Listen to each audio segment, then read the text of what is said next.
الحمد لله رب العالمين والصلاة والسلام على رسول الله صلى الله عليه وسلم. Assalamu alaikum wa rahmatullahi wa barakatuhu, mes frères. Et bonjour et bienvenue à vous les chrétiens. J'introduirai ce sujet aujourd'hui par la parole du Très-Haut. Dans son chapitre 3, verset 48, là où il a dit وَيُعَلِّمُهُ الْكِتَابَ وَالْحِكْمَةَ وَالتَّوْرَاةَ وَالْإِنْجِيلَ.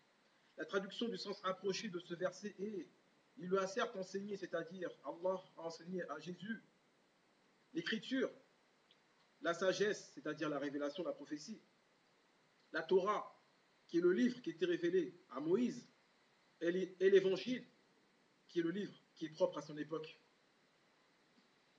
Donc on tire de ce verset qu'Allah, le Très-Haut, a révélé au Christ. C'est lui qui lui a enseigné cette science qu'il avait. Et cette science n'était pas infuse chez lui, car ce n'était qu'un humain. Et c'est Dieu qui lui a donné, car toute la science appartient à Dieu. Et il donne à ses créatures comme il veut. Ce que les chrétiens doivent savoir, c'est que cette vérité se répète dans la Bible et est confirmée dans le livre de Jean, chapitre 7, au verset 14, au verset 15 plutôt, excusez-moi, où les Juifs s'interrogent, les scribes et les pharisiens s'interrogent et se demandent, mais d'où lui vient cette écriture, cette sagesse, cette connaissance des Écritures, lui qui n'a point étudié. Alors Jésus de répondre au verset 16, cette doctrine n'est pas de moi, cette doctrine n'est pas de moi, mais de celui qui m'a envoyé. Elle n'est pas de moi, mais de celui qui m'a envoyé. Donc cela prouve bien que Jésus reconnaissait que la science qu'il avait ne venait pas de lui, comme il l'a dit. Et s'il était Dieu, il n'aurait certes jamais dit cette phrase, car à Dieu appartient toute chose, et il n'y a rien qui échappe à son contrôle. Donc, le sujet d'aujourd'hui est l'évangile. Cet évangile que Dieu dit avoir donné à Jésus dans son livre saint qui est le Coran. Les chrétiens ne l'ont pas, mes frères musulmans. C'est ce que vous devez savoir. Les chrétiens n'ont pas l'évangile de Jésus. Ils ont certes 4 évangiles, mais qui ne sont certes pas celui de Jésus. Excusez-moi. Ils ont certes 4 évangiles qui ne sont pas celui de Jésus, mais celui de 4 hommes, qui sont Matthieu, Luc, Marc et Jean. Qu'on aura bien sûr le temps d'aborder leur sujet si Dieu nous le permet. Donc Dieu nous parle dans le Coran d'un évangile, les chrétiens en ont 4. Et les 4 ne sont pas issus du Christ. Donc, nous allons voir aujourd'hui, par la permission du Très-Haut, pourquoi le nombre de ces évangiles est de 4, et pas moins, et pas plus, et qui sont les auteurs de ces évangiles. Et quand je disais tout à l'heure qu'ils n'ont pas la parole, l'évangile que Dieu a révélé à Jésus, on ne peut pas affirmer qu'ils n'ont pas totalement, car on peut dire qu'ils ont un reliquat prophétique, c'est-à-dire un reste de parole qui peut être attribué à un prophète. Exemple, dans le livre de Jean, chapitre 17, au verset 3, Jésus dit « Or la vie éternelle pour eux, c'est qu'ils te connaissent toi, le seul véritable Dieu, et celui que tu as envoyé, Jésus-Christ. » Donc Jésus atteste que pour avoir la réussite, à son époque, il fallait croire au véritable Dieu, et lui n'était qu'un envoyé. Et cela peut correspondre à la profession de foi à son époque, car Dieu suscite des envoyés à chaque époque. Et à chaque époque, chaque peuple doit attester par rapport à son messager, doit attester qu'il croit en ce messager. Donc, l'attestation de foi à l'époque de Jésus était « J'atteste qu'il n'y a point de divinité digne d'adoration si ce n'est Allah et que Jésus est son envoyé. » Et à notre époque, la lumière, la lampe éclairante pour la fin des temps, Mohammed est celui que Dieu a envoyé et suscité à l'univers, à l'humanité.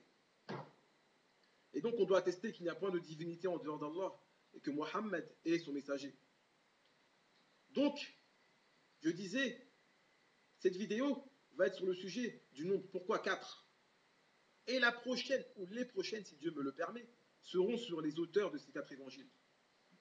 Donc, je ne vais pas m'appuyer sur ma parole, mais sur la parole d'un homme se nommant Gérard Mordiat, qui est un grand écrivain et qui est appuyé par Jérôme Prieur, qui est aussi un écrivain, qui sont des critiques bibliques.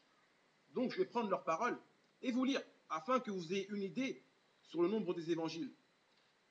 Avant de présenter le livre, je tiens à rappeler que dans la vidéo précédente ou les vidéos précédentes, je vous ai expliqué que l'Église catholique, par rapport à ses propres positions spirituelles, a choisi les livres qui devaient y figurer. Donc ça, c'est une des causes pour lesquelles ces 4 ont été choisis, sachant qu'ils avaient à leur portée plus que 4 évangiles. Donc, le livre que nous allons voir aujourd'hui est, je vous le montre, il s'appelle Jésus sans Jésus. Et comme vous le voyez en bas, il a été sponsorisé et il était passé sur Arte. Donc, à la page 131,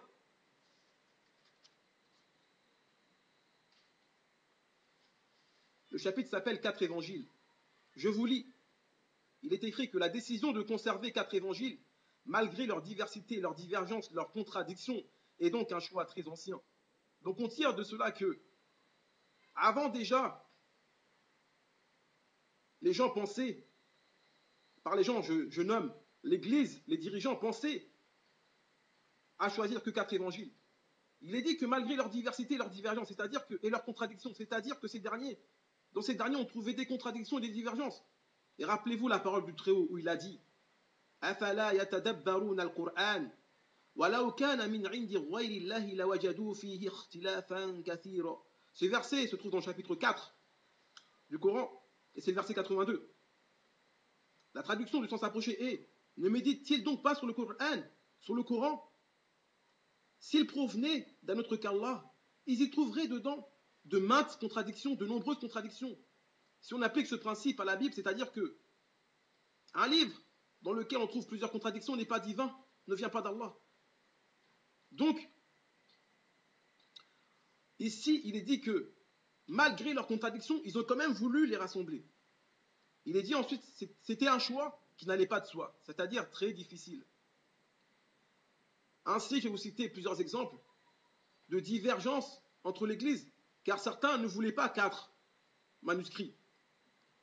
Donc, un exemple, un homme du nom de Tatien, qui était un Syrien, qui date du IIe siècle, lui a décidé de composer à sa guise un livre.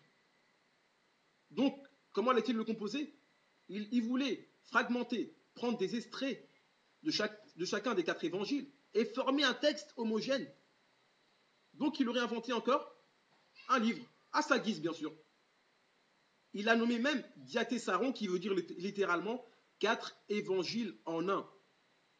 Ce livre a été composé des fragments des 4 évangiles, et en plus, il y a rajouté des textes extra-bibliques qui ne sont pas dans le canon biblique. Et ce texte a connu une popularité dans le milieu syriaque, dans leurs églises syriaques. Ensuite, un autre, du nom de Marcion, qui est, lui, un chrétien datant du 1er siècle et du début, enfin jusqu'au milieu du 2e siècle. Ce dernier, lui, à son tour, ne voulait conserver qu'un des 4 évangiles, celui de Luc, et pas les autres. C'est-à-dire qu'il voulait enlever celui de Matthieu, Marc et Jean. Il en voulait qu'un, celui de Luc, qui correspondait le mieux à sa croyance. Et je vous rappelle que dans les vidéos précédentes, j'ai dit que Paul avait écrit 4 évangiles qui se trouvent dans la Bible. Et bien Marcion, lui, ne voulait en conserver que 10 dans les 14. Donc, ceux-là font partie de plusieurs comme eux qui ont divergé, qui n'ont pas voulu 4, et ils furent combattus par les grandes têtes de ce milieu-là. Et parmi eux, Irénée de Lyon, une grande figure du christianisme, qui d'après les traditions chrétiennes, disent que ce dernier serait élève de Polycrate, et Polycrate lui-même serait élève du disciple Jean. Donc bref, il a une grande place dans l'Église. Et ce dernier a combattu fermement ces avis-là. Il en voulait 4. Maintenant, lisons et écoutons les avis qu'il avance. Les causes qu'il donne pour 4 sont-elles divines? Regardons. Il dit, donc il avance des arguments cosmologiques ou symboliques, c'est-à-dire il dit, comme dans le monde, il y a 4 points cardinaux, 4 vents, 4 symboles, etc. Donc on doit garder 4 évangiles. Donc avec ces avis, avec ces arguments que vous avez vus, qui ne tiennent pas debout, qui n'ont rien de spirituel, il a réussi à faire taire tous les autres mouvements. Lui et les autres qui l'appuyaient. Donc, dans ce sujet, on a vu que le choix des évangiles n'est pas divin et le choix du nombre des évangiles non plus. Si à la tête de ces églises, de ces assemblées, il y avait d'autres personnes avec plus de notoriété, aujourd'hui, dans votre Bible, on aurait peut-être 6 évangiles, peut-être 3, peut-être 2. Comme je répète, on a choisi pour vous ce à quoi vous devez croire. Dans la prochaine vidéo, comme j'ai dit, si Dieu me le permet, nous allons voir qui sont les auteurs de ces évangiles. Sont-ils réellement les disciples du Christ ou non?